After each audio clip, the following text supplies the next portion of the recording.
3 3/4 inch and 4-inch action figures are kind of a staple here on the Rustabout Collector channel, and I know that there are so many collectors of all different ages out there that collect these smaller scale figures because it allows for so much world building, so many vehicles, playsets, and honestly, they're just very nostalgic because this is what was most common back, maybe 10, 15 years ago. This was the scale to have. Since then, the 1/12 6-inch scale figures have taken more of the corner of the market. You have Star Wars The Black Series, Marvel Legends, and so many other great lines, but they're all out of scale with the older figures. So imagine my surprise when I found that Hasbro had actually made a 3 3/4 inch Guardians of the Galaxies 3 toy line. These may have been announced somewhere and I just completely missed it, but they are called the Epic Hero Series, and they are 4-inch scale action figures. Retail for these single-carded figures is about $10. There are some bigger packs and some like multi-packs, vehicle packs, things like that, and I feel like it's really impressive that we're getting anything like this in 2023.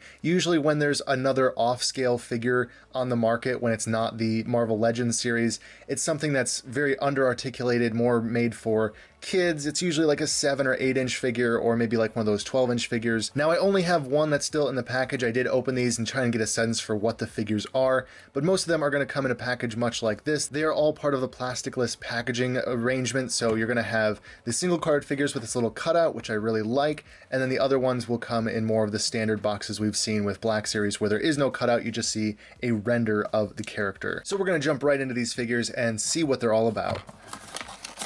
So here is the lineup in its entirety so far. I've been looking online and in stores and I have not found any other figures in this line. It seems like this is their Wave 1 release, and I'm hoping that we do get a Wave 2 release of this line, because so far I really actually enjoy this little 3 3/4 inch, 4-inch scale Marvel lineup of characters. For whatever reason, they left Nebula out of Wave 1, and I'm really disappointed about that because you could have had the full team here, and if, like many other small-scale offshoot series from Hasbro, this gets canceled after one wave and we never get a Nebula, I would be very disappointed about that. For now though, you get Rocket, you get Mantis, you get Star-Lord, you get Drax, you get Groot, you get Cosmo, and you even have a little baby Rocket back there. Now Star-Lord, Mantis, and Drax are all single-carded figures at that $10 price point. There is a single-carded Groot as well, however this one here is the multi-pack Groot. I think it might be a Target exclusive. It comes with Groot, some extra accessories for him and Cosmo, as well as that little baby Rocket down there. And then this Rocket figure comes with the spaceship that is back here in the back.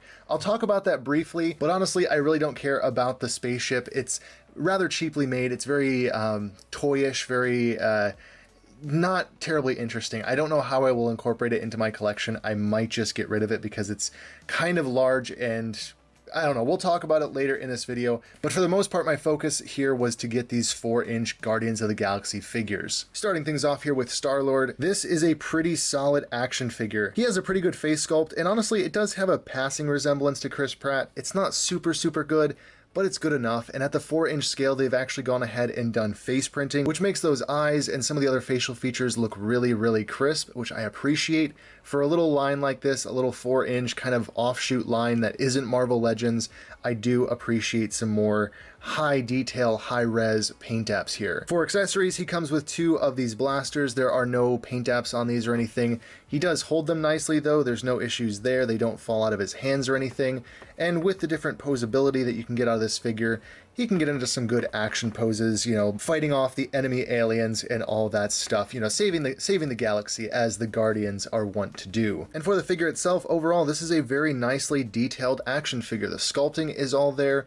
It is a little bit limited on articulation, but for a posable 4-inch action figure at the $10 price point, it has pretty much everything that I would want from it. He's got the ball joint at the head, he's got hinge and swivel shoulders that can spin all the way around, get out past 90, single jointed elbows that can crunch into just under 90. There are no swivels at the wrist, which would have been a nice addition. That's kind of one small factor that's a bit of a disappointment. He has an interesting hip construction that is a hinge and swivel, so you can pivot those all the way out. You can have him doing the splits. They can't really pivot back, but they can pivot forward into a seated position. And then there are single jointed knees that can hinge down to 90, pivot back and forth. And there is some sculpt work there with like the the knee pad of the pants, I guess, that kind of hides that joint. And then just like with the wrist, there is no ankle pivot or ankle hinge, and that's another one of those things that's like, I'm not sure I would have expected it on a $10 figure, but I would have hoped that they could have added at least something simple there, and especially a swivel here at the wrist. But such as it is, it's not a bad action figure. It has what it needs to really accomplish the goal of being a 4-inch figure with some decent paint apps. I really like the gold here on that little emblazoned logo there. It's a very classic design, and overall, it looks pretty good. It accomplishes a goal that I really didn't know that I had, which is having Marvel characters in the 4-inch scale again, especially from the modern movies that I actually enjoy. Guardians of the Galaxy is one of the Marvel movies, one of the few Marvel movies that I really, really enjoyed. I'm not a huge Marvel fan, but this would be the one movie that I would hope they would have in a 4-inch figure line. One other minor issue I had with this figure was that he's a little bit barrel-chested. You know, he looks a little bit Power of the Force, if you will. You know, the old Power of the Force figures from Star Wars back in the 90s, really buff and muscular and kind of barrel-chested. And I was kind of wondering why that was. And then when I got Drax in, I realized what had happened. So Hasbro did the logical thing here. They made one figure mold and then different head sculpts. So we have Drax and Star-Lord here on the same body mold, and they kind of went for a in-between. It's not skinny enough to be Star-Lord, it's not buff enough to be Drax, but it's kind of in the middle, so it kind of gets a pass for being good enough for both, I guess. I see why they went that direction, especially with this being a cheaper figure line. I'm a bit disappointed, but I guess I couldn't really expect much more from a line like this. Once again, like with the limited articulation, it would have been nice if we got a slightly larger figure for Drax, just so that he was maybe a little bit taller or a little bit more buff. But again, in this scale, in this size, I think that it still accomplishes what I want out of this 4-inch line. So we aren't going to go over any articulation on Drax because it is the same top to bottom as Star-Lord. However, he does have some new accessories. He comes with 2 of these daggers. They're very nicely sculpted. They have some good detail, some etching in there. But of course, just like with the blasters, there are no paint apps. They're just cast in this pearlized silver color. You could maybe hit these with like a paint wash or some individual colors to really make them stand out. And I definitely plan on customizing these because these are really nicely sculpted figures. They just have more minimalistic paint apps. And so with a paint wash and maybe some little hits here and there on some of the buckles, I think these could really stand out as pretty fantastic action figures. So the other unique thing with this figure is of course the head sculpt, and once again it's a passing resemblance to Dave Bautista. It's not super great, but the paint apps here on the eyes and those markings around his eyes are really nice. Next we move on to Mantis. Once again the figure has really good sculpt work, similar paint apps to the other 2 figures, only this is now on a female body mold, and I would assume that if they ever did a Nebula in this toy line that they would just reuse this body mold and swap out the head. That just seems to be the most logical thing to do here, and I'm really disappointed that they just didn't do that, you know, for this wave. It would have been great if this was a one-wave wonder for toys and they just made the team.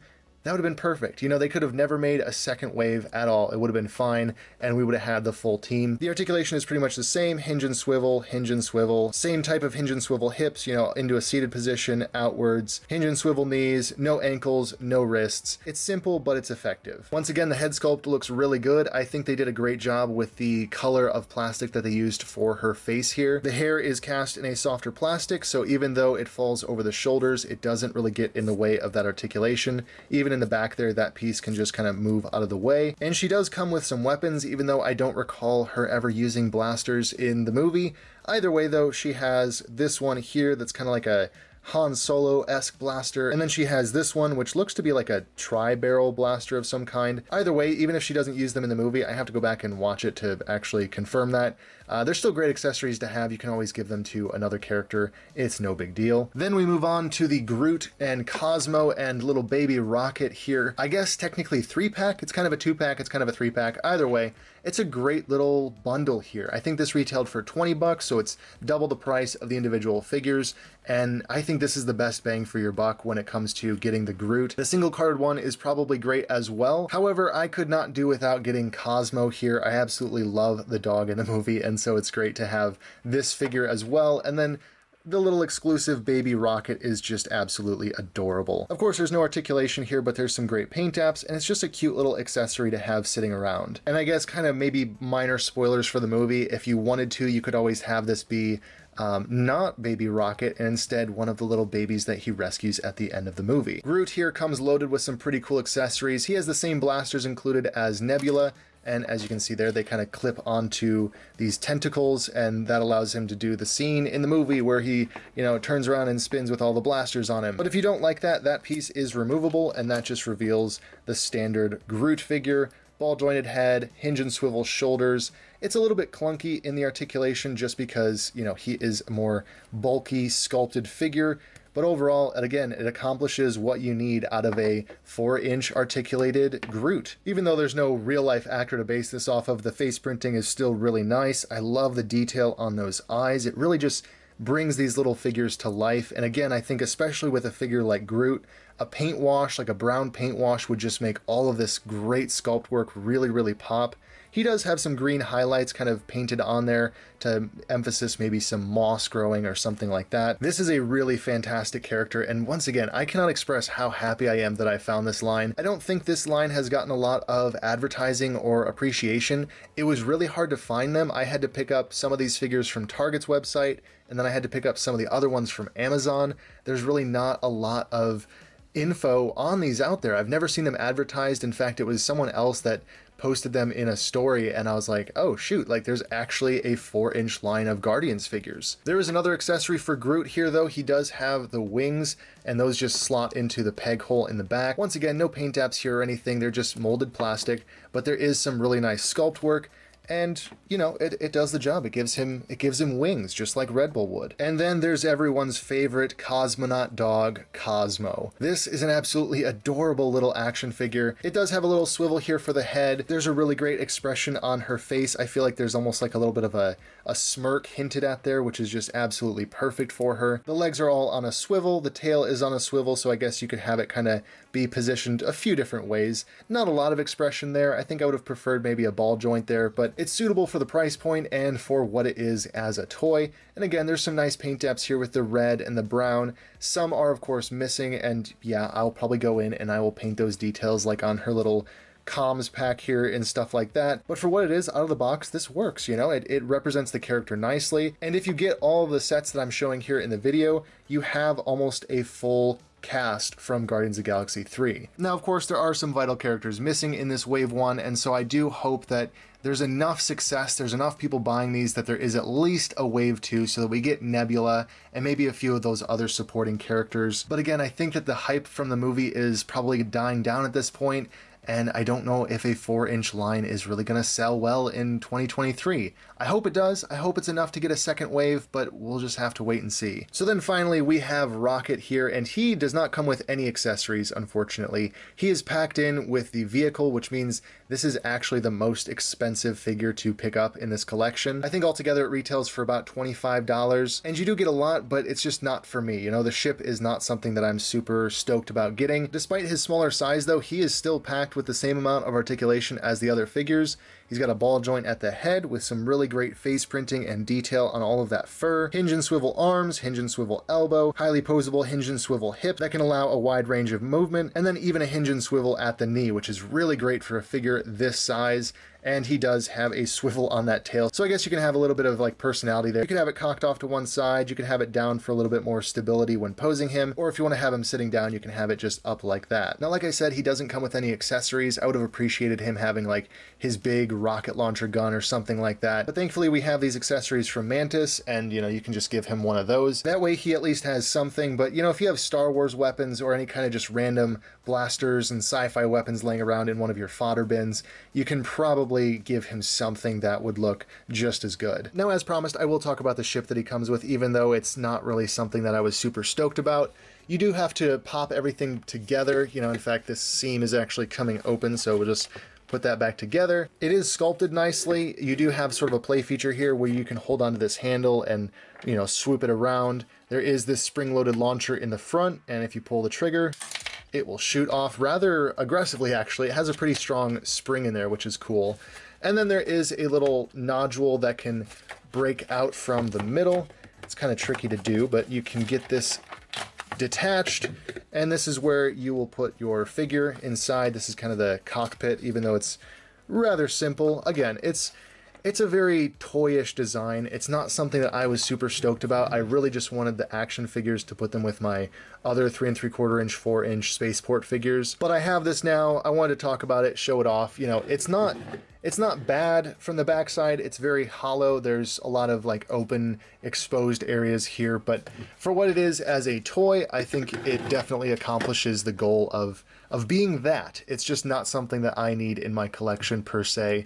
I might be able to incorporate it into something. Maybe I'll paint it into a custom, but for the most part, I just wanted Rocket. Now, I almost forgot to showcase some size comparisons with these figures, since this is an all-new 4-inch figure line, at least to me, and so it's good to compare them with some previous ones and where they might fit in with your collection and world building, especially if you like to do crossovers on shelves or in toy photography. But really quick before I get into that, I do want to touch on one thing, and that is I went to my local Target recently.